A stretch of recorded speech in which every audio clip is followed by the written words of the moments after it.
გამარჯობა. სამწუხაროდ 21,000 გამომწერიანი გვერდი Facebook-ზე ქართული ოცნების სპეცსამსახურმა თავისი ტროლინგით და ეგრეთ წოდებულად დაარეპორტა და გააუქმა მოკლედ რა. და ფაქტიურად 20 კაცი ვეღარ უყურებს 21,000-იან გვერდს. არა უშავს.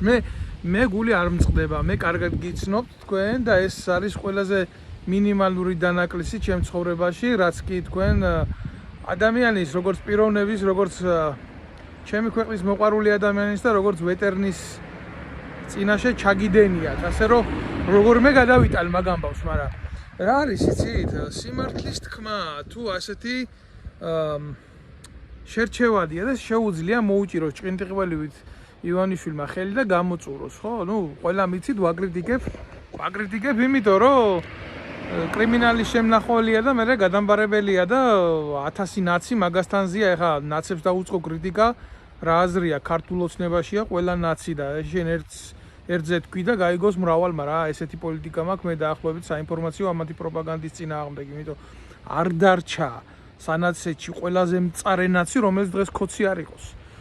ხო და მე ბიზინა და ბიზინას მონებო მე ერთი რაღაცა მინდა გითხრათ რა. ამ გვერდის ბლოკირებით თქვენ იმ რეალიას ვერ შეცვლით, რაც მოიტანეთ ქვეყანაში უბედურების სახით შიმშილი, უბედურება, მოღალატეობრივი დამოკიდებულება საკუთარი ერის მიმართ და საკუთარი ისტორიის მიმართ აუცილებლად და საზოგადოების წაკიდების და ყველაფრის პრიხვატიზების და პრივატიზების რეალობა რაც დააყენეთ. აგერ მაგალითად ერს რაღაცა ელემენტარული სიხარულის უფლებაც არ მიეცით, სპორტსმენიც კი რომელიც საკუთარი ერის სიხარულისთვის უნდა იღვწოდეს, თურმე ბიზინა ივანიშვილი საკუთრება ყოფილა ამ ქვეყანაში.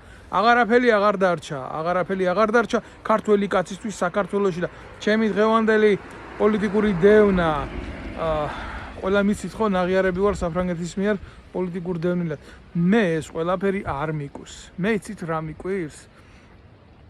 ამდენი ხანი როგორ შეძლო საზოგადოებაში, თუნდაც მონობაში, თუნდაც უკიდურეს სოციალურ გაჭირვებაში მყოფმა საზოგადოებამ ბიზინა ივანიშვილის მოთმენა. აგერ გუშინ გამოვიდა და მოგვიწოდა რომ ესა რა ქვია ბოდიში გვაქვს ქართველებს მოსახლელი.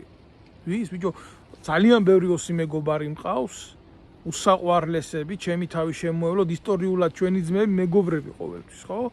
თამარის ქმარი დავით სოსლანი ოსი იყო, არავის არ დაავიწყდეს და რამე არ შეეშალოს, მაგრამ ქართველ კაცს თავისი ტოლერანტობით, თავისი გაგებით, ამდენი ხანი დაწყებული ებრაელებს ვინახავდით მარტო ხო 26 საუკუნე და ვის რა სიტყვა აქვს ჩვენზე სათქმელი გინდა მუსულმანი არ ცხოვრობდეს ჩვენთან თუ ვინ რატო უნდა გამოვარჩიოთ მაინდა-მაინც ოსი ხო ეროვნებით. მე ვფიქრობ რომ ესეც თავის თავად რაღაცნაირი პროვოკაციული თემაა რომ გამოვარჩიო რომ ოსი უნდა მოუხადო ბოდიში. ეგეთ გამოვა და მეორე დღეს სომეხი გეტყვის მეც მომიხადე ბოდიში. ეგეთ გამოვა და აზერბაიჯანელი გეტყვის მეც მომიხადე ბოდიში. რისთვის უნდა მოიხადოს ქართველმა კაცმა ბოდიში? ამის გულისთვის აი კრიტიკა რო შეიძლება ბიზინა ივანიშვილის, თურმე ამიტომ ყველას უნდა ჭყინტიყელივით მოეწუროს ხელი და ლავე გამოდით. ქართველი კაცს მალე საქართველოში ვეღარ შეხვდები. და თუ შეხვდები ჩაჩმორებულს ბოდიში მოსახდელს ამათი გაგებით რა, ამათი გაგებით. და ესენი როგორ უდგახართ მაგ და უთმენთ ამდენ რაღაცას ვინო. რამდენი ცალკეული პერსონა უნდა გამოვარჩიო და რამდენი ცალკეულად უნდა მოგმართოთ. ყველა ერთი ხართ სისტემის შვილები. ეს არის გულსატკეინი თუ არა. მე არასოდეს ოსების მიმართ ზიზღი არ გამაჩნდა და დღესაც მივიჩნევ რომ თუ ქართული სახელმწიფო იარსებებს, მას უბრალოდ არ შეუძლია აფხაზების და ოსების გარეშე ყოფნა.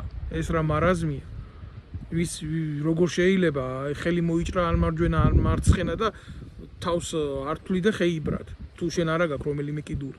ასე ვარ დღეს დარჩენილი, მაგრამ ყველაფერს თუ ადამიანი არის ავად ხო, მკურნალობას ხო აქვს თავისი სტრატეგია. როგორ შეიძლება კუჭი ხტყიოდეს და გულის წამალი მიიღო. სულ ამის თქმა მინდოდა მეც არაფერს არ ვიტყვი.